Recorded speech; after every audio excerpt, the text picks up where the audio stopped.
Dans les journaux ce matin, moi, je suis tombé sur une phrase qui m'a fait un peu sursauter. Je me suis dit, Christy, qu'on l'a pas des fois.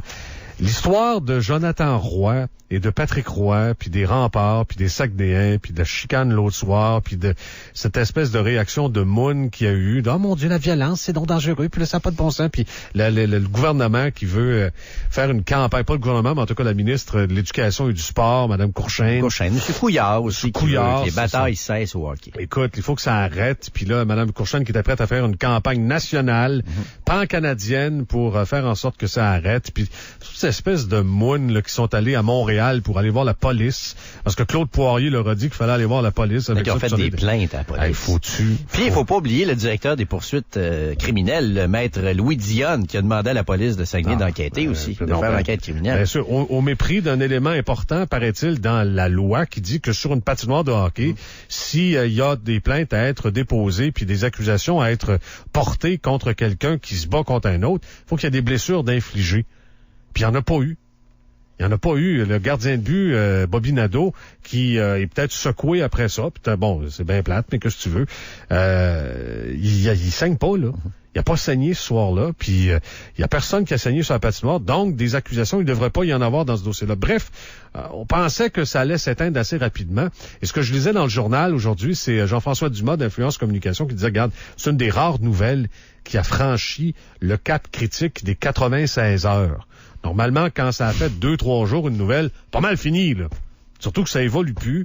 On a su très rapidement, c'était mardi, qu'on a connu les sanctions, puis tout ça. Normalement, mardi, c'était fini, là. Peut-être mercredi matin, on en parle un peu, puis après ça, c'est terminé. On est rendu, quel jour aujourd'hui? Jeudi? Ouais. On est jeudi, puis encore, tantôt, je me suis viré de bord, puis entre les nouvelles du gars enceint qui monte à LCN en loupe, il y avait encore les images de Jonathan Roy en train de tabasser le gardien de but qui a pas grouillé dans un poêle des Saguenayens de Chicoutimi. Ils montraient encore ça. Puis à RDI, ils l'ont montré aussi. Ça arrête plus, tabarouette. Drôle de réaction qu'on a eu comme tribu, dirait mon ami le Doc. Salut, Doc. Oui, bonjour, Stéphane. Comment? Salut. La tribu a bien fait ça cette semaine, hein, Doc? Non, il y a autre chose, messieurs. Je pense qu'on va avoir avantage à s'interroger. Alors, qu'est-ce qui se passe? Pourquoi ça a franchi le cap des 96 heures de nouvelles d'actualité? Qu'est-ce qui est en train de se passer, messieurs? Il se passe de quoi de gros? Doc, je sens que vous allez nous le dire. Vous n'avez pas idée de ce qui se passe? À quel honneur? Comment vous expliquez ça, vous deux, qui êtes des journalistes, que cette nouvelle-là n'en finit plus? Écoute, il n'y a pas cassé un bras, là, puis il n'y a pas eu de blessure apparente. Même pas une échymose, rien. Oui. Rien. Alors, qu'est-ce qui se passe? OK. Moi, Doc, je vais vous donner ma réponse, puis ça va peut-être ressembler à la vôtre. Parce que les filles s'en sont emparées. Parce que tu as eu un traitement féminin à quelque chose qui concerne principalement des gars. Une game de hockey, ça se joue entre gars. Puis des gosses, des fois, ça règle le problème en se donnant des claques sur la gueule. Puis après ça, ils vont prendre une bière. Les filles comprennent pas ça. Alors, ça a pris cette proportion. Là, écoute, Courchaine, là, c'est pas une fille, là, c'est une femme. Bon, les filles femmes, là, on se comprend, Doc, là. Non, mais là, non, on n'est pas des enfants, là, on est dans les adultes. OK, bon. Alors, j'ai l'impression que, pour continuer dans le même sens que tu viens de mentionner, je me demande si ce n'est pas le reflet d'une guerre des sexes larvés pour le contrôle de la tribu. C'est-à-dire? Ben, écoute, qui va contrôler la tribu? Ça va être des attitudes et la pensée féminine ou l'attitude et pensée masculine? Je dirais qu'on on a une femme qui est ministre des Sports et des Loisirs. Et elle s'est fait aller les mamelons pas mal fort, puis elle va continuer. Alors, elle va se brosser les mamelons. Et Philippe Couillard aussi, puis Jean Charest aussi. Ben oui, mais les féminisés pour la forme. Ben oui, parce que ça paraît bien, puis ces espèces de féminisés, là. Ben, c'est pas, écoute, est-ce qu'on peut dire que Couillard est un homme? C'est une personne, Couillard, qui a pratiqué la médecine. Est-ce que c'est un homme? Allez-y voir. C'est un gros mot, là. Pour vous, c'est pas un vrai homme. Ben, non. Est-ce que c'est... Je sais pas, je le connais pas. Je suis pas sûr que ça me tente de le connaître. Mais dans son discours, de ce que vous percevez de lui, c'est pas très masculin, c'est ça? Ben non, ben là, écoute, il se range du côté des mamelons. Qu'est-ce que tu veux? Il a le droit, là. Il a le droit d'aimer les mamelons. Puis il a le droit de se ranger du côté des mamelons. D'ailleurs, je dirais que c'est un point qu'on partage, lui et moi. Mais de la penser comme les mamelons, c'est une autre game. Là, c'est un autre affaire. Voilà.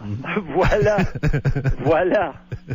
Et là, je ne sais pas s'il pense comme les mamelons, mais il se range du côté des mamelons. Ouais, moi, quand je vois des gars commencer à aller dire, la violence au hockey, il faut que ça arrête, puis, mon Dieu, les bagarres, c'est de la violence, puis c'est un mauvais message pour les enfants. C'est quoi cette histoire-là?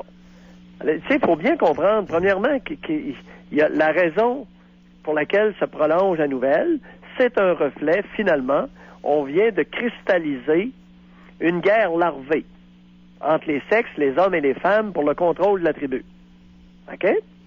Bon, pour les attitudes prévalentes, quelles attitudes qui vont prévaloir dans notre société? Des attitudes féminines ou masculines? C'est déjà féminin depuis un bout, là, surtout dans les médias. Merci. Il y en a quelques-uns qui vont commencer à allumer, là. Tu sais, on vit dans un matriarcat. J'espère qu'il y en a une couple qui vont commencer à s'en rendre compte. Le matriarcat était officieux. Maintenant, il devient officiel.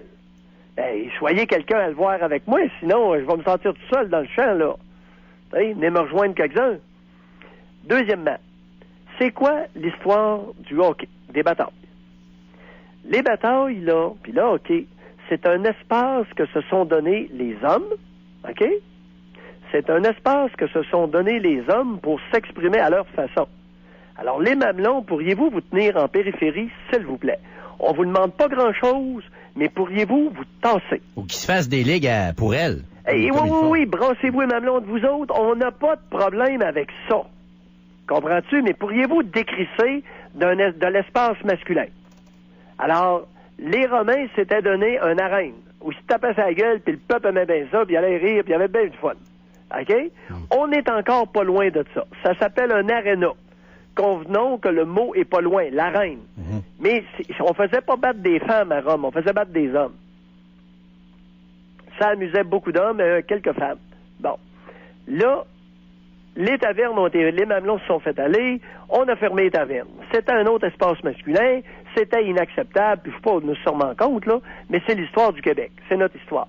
On s'est gardé des espaces d'activité physique, d'activité sportive, comme la boxe, le football, le hockey, où on peut se taper pas mal fort, à des degrés différents. Bon. Et la loi de l'Ordre de laine doesn't apply. La loi du pays ne s'applique pas dans ces espaces masculins-là. On s'est dit, il n'y aura pas, la loi habituelle ne s'appliquera pas dans certains espaces. Ce sont les ligues elles-mêmes qui vont se donner des règles, puis ils se taperont sa gueule, puis écoute, ils verront entre eux autres. Et là, veux-tu pas que Michel Courchaine s'agite? OK? Elle comprend pas. Il faudrait que quelqu'un la prenne par le bras et dise, viens ici, là, je vais t'expliquer. Ça, c'est un espace masculin où ce sont des ligues qui, entre eux autres, définissent leurs règles. Pas tes menstruations, leurs règles. Tu sais? Et maintenant, écoutez, si comme société, vous dites, il n'y en aura plus d'espace masculin comme ça, je n'ai pas de problème. Mais ce que je vous dis cet après-midi, c'est essayer de voir la réalité comme elle est. Une guerre des sexes larvés, indéniablement, un espace masculin à conserver ou à proscrire. Non, bien sûr. C'est pas les batailles, là. Arrêtez d'être innocent. Non, on parle d'un espace masculin, bien sûr, à conserver. Il n'en reste plus, tabarouette. Ben, c'est le seul, là. Il y avait Taverne, il y avait ça. Il n'aura plus, là, les clubs privés. Il peut coûter... Non. Dès qu'il y a un club privé d'hommes en quelque part, toc, à la porte, les mamelons se présentent, puis moi, j'entre, discrimination. Bon, OK, c'est correct. Tu sais? Mais on dirait, Doc, que même les gars eux-mêmes n'en veulent plus d'espace masculin. Je m'explique. J'ai défendu Jonathan Roy depuis le début de la semaine. Il y a des gars qui m'ont écrit pour dire que j'avais pas d'allure quand je disais que c'était pas si grave, qu'on avait vu bien pire sur des glaces de hockey, de toute façon. Non, c'est pas moins pire ou pire. Quand deux boxeurs se tapent sa gueule, puis il y en a un qui sort sans connaissance, c'est pire que ce qu'on a vu à la télévision. C'est sûr. Pas mal pire. Oui. Il y a eu des morts en boxe. Ben oui. Puis ensuite, il y a toutes les... Écoute, j'ai rencontré Cassius Clay à New York dans un ascenseur, et on a dit qu'il faisait du Parkinson. Ce gars-là n'a jamais fait du Parkinson. Ce gars-là avait le punch drunk syndrome. C'est un syndrome cérébral avec des pétéchies multiples. Des petits vaisseaux sanguins qui ont éclaté partout. Okay. À un moment donné, il vient à moitié gaga. Ah, et puis, bon, il tremble, il est plus capable de parler. Il tremble, c'est ça. Puis il est à moitié gaga, il est à moitié pas là. Il fait des sourires, puis il se promène. OK? Alors, c'est ça le problème de fond. C'est la... Est-ce qu'on tolère, est-ce qu'on accepte comme société globale, hommes et femmes, qu'il y ait des espaces masculins où les hommes entre eux vont réguler ou réglementer leur propre violence, leurs propres instincts, leurs propres pulsions agressives, sans que les mamelons interviennent. Puis c'est ça la question. Alors, c'est un débat, oui, c'est un débat de société. Mais... c'est pour ça que c'est gros.